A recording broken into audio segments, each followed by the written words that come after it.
போதும்னு நினைக்கிறேன். எல்லா விஷயத்துக்கும் முழுமையாக, சரியாக, வலிமையாக, சக்தி வாய்ந்தவனாக, அமைதியானவனாக, அன்பானவனாக, நல்லிணக்கம் கொண்டவனாக, மகிழ்ச்சியாக இருக்கிறேன்.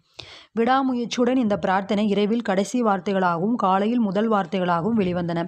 அவன் அன்பு மற்றும் ஆரோக்கியத்தை பற்றிய எண்ணங்களை அனுப்பி மற்றவருக்காகவும் பிரார்த்தனை செய்தான். இந்த மனப்பான்மை மற்றும் பிரார்த்தனை செய்யும் விதம் பன்மடங்காக அவனுக்கு திரும்ப கிடைத்தது. அவன் நம்பிக்கையும் விடாமுயற்சியும் பெரிய ஈவுத்தொகையை கொடுத்தது.